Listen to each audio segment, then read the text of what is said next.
So last ఒక 1000 మందితో మేము ఆ ఇంటి ఇది వెంకటేశ్వరంకి తీసుకోండి, ప్రాపర్గా తీసుకోండి.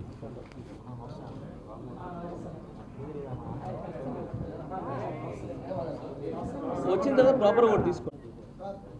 రెడీయా? వచ్చారా? అందరూ వచ్చారా? యా, ఫొటోస్ తీసుకోండి.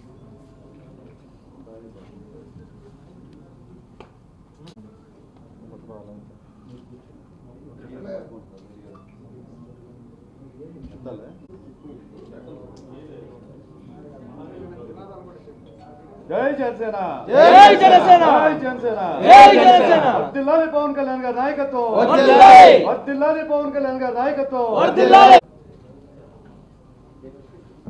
మురళి మురళి మురళి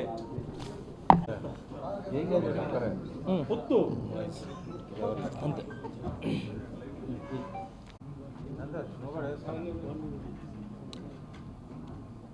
రైటా? నేను మీ జానీ మాస్టర్. ఇప్పుడు ఒక కొరియోగ్రాఫర్గా, ఒక సెలబ్రిటీగా నేను రాలేదు ఇక్కడికి. ఒక జనసేన ఒక సైనికుడిగా, ఒక ఒక ఇదే ఒక వాయిస్. యా, నేను ఇక్కడ ఒక కొరియోగ్రాఫర్గా రాలేదు, ఒక ఏదో జానీ మాస్టర్గా రాలేదు. జనసేనగా ఏమంటారు, మన ఒక కార్యకర్తగా, తర్వాత ఒక సైనికుడిలాగా వచ్చాను ఇక్కడికి. స్పెషల్గా ఇక్కడే ఎందుకు పెట్టడం అంటే, నేను పుట్టి పెరిగింది ఇక్కడే. సో నెల్లూరులోనే కాబట్టి నేను పుట్టిన గెడ్డ. సో ఇక్కడి నుంచే నేను తిన్నాను, తిరిగాను. ఈ గల్లీలు తెలుసు. సో ఇక్కడ ప్రాబ్లమ్స్ తెలుసు. ఇక్కడ ఏమైతే సమస్యలు ఉన్నాయన్నీ గ్రౌండ్ లెవెల్లో నేను కిషోర్ గారితో వెళ్ళి అన్నీ తెలుసుకున్నా నేను. అలాగే ఇక్కడ మన కార్యకర్తలతో అందరూ అడిగి ఇప్పుడు ఎలా ఉన్నాయని చెప్పి ఒక చిన్న ప్లేసెస్ కూడా వెళ్ళటం జరిగింది. సో ఇవన్నీ తెలుసుకుని వచ్చాను. దాని గురించి మెయిన్ మాట్లాడడానికి వచ్చింది. అండ్ అలాగే ఫస్ట్ నేను జనసేనలో చేరడానికి మెయిన్ కారణం కళ్యాణ్ గారి ఆశయాలు.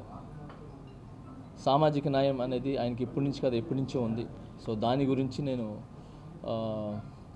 ఆ ఆశయాల్ని, ఆయన చెప్పిన మాటల్ని, ఆయన వెనకాలండి ఆయనకి తోడ్పడుతూ ఆ ఆశయాల్ని గెలిపించడానికి నేను ఒక భాగమవుదా అని చెప్పి ఈ జనసేన పార్టీలో నేను చేరడం జరిగింది.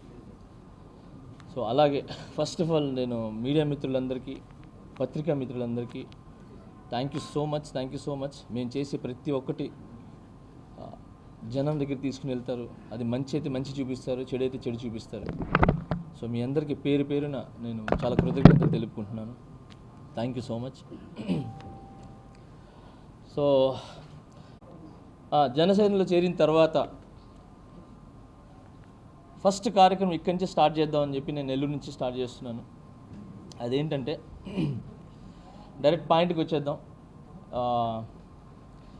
దేనికి వచ్చాము, దేనికి రాలేదు, ఇవన్నీ పక్కన పెట్టి జస్ట్ పాయింట్, ఇక్కడున్న సమస్యల్ని పోరాడడానికి వచ్చా.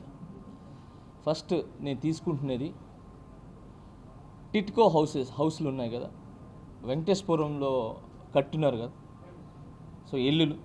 సో ఆ ఇల్లుల గురించి మాట్లాడడానికి వచ్చాను.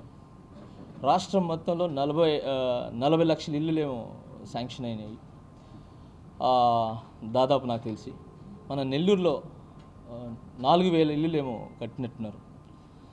అది 4.5 సంవత్సరం అయింది. అది లాస్ట్ ప్రభుత్వంలో, చంద్రబాబు నాయుడు గారు ప్రభుత్వంలో అది శాంక్షన్ అయినాయి. అయినా కూడా ఇప్పుడు 4.5 సంవత్సరం, దాదాపు 5 సంవత్సరాలు అవుతుంది. ఒక 2-3 నెలలు ఎలక్షన్స్ 5 సంవత్సరాలు వస్తుంది. సో ఈ 5 సంవత్సరాల్లో ఆ ఇల్లులు ఎందుకు ఇవ్వలేదు? అలానే ఏదో తూత్ మాలిష్గా ఒక శాంక్షన్ అయిన ఒక 200 మందికో ఎంతమందికి ఒక 20% ఏదో ఇచ్చాము కదా అని చెప్పి తాళాలు వాళ్ళ చేతులు పెట్టారు. మిగతా దానికి అర్హులైన ప్రతి మెంబర్స్కి ఇల్లు ఇవ్వకపోవడంతో ఫోన్ చేసి ఈఎంఐ కట్టారా, ఎప్పుడు కడతారు అని చెప్పి జరగటం జరిగింది. అడుగుతున్నారు.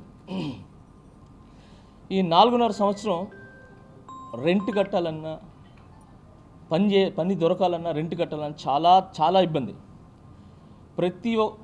నాకు తెలిసి భూమి మీద బతికే ప్రతి ఒక్కడికి ఒకటే ఒక కళ ఉంటుంది, సొంత ఇల్లు. ఒక ఇంట్లో ఉండి ఇంట్లో చేరటం అనేది.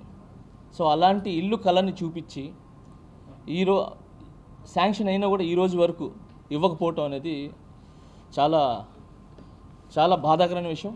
సో ఆ విషయానికి చెప్తున్నాను.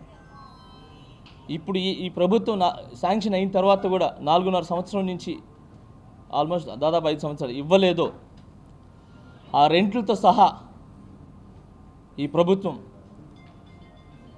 ఇవ్వాల్సిందిగా కోరుకుంటూ, అలానే ఆ ఇల్లు శాంక్షన్ అయ్యేంత వరకు నేను ధర్నా చేయాలని, రేపు 10వ తేదీ ఒక 1000 మందిని తీసుకుని వెళ్ళి మన ఈ హోటల్ ఏదది మన మినర్వా హోటల్ నుంచి ఒక 1000 మంది బయలుదేరి అక్కడికి వెళ్తాం. అక్కడ ధర్నా చేస్తాం. ఖచ్చితంగా దీన్ని వదిలే సమస్య లేదు. ఇప్పుడు ఎలా అయిపోయిందంటే ఆ ఇల్లులు ఈ 4.5 సంవత్సరం అసాంఘిక కార్యక్రమాలు ఎక్కువైపోయింది. అక్కడ దొంగలకి ఒక ఇది మన ఏదో కట్టి దీంట్లో ఉండండిరా బాబు అని చెప్పి తాళాలు ఇచ్చినట్టు మనం అది అలా జరుగుతుంది అక్కడ. సో దొంగలు ఉంటున్నారు. పోనీ అంతో ఇంత ఏదో కట్టారంటే ఫ్యాన్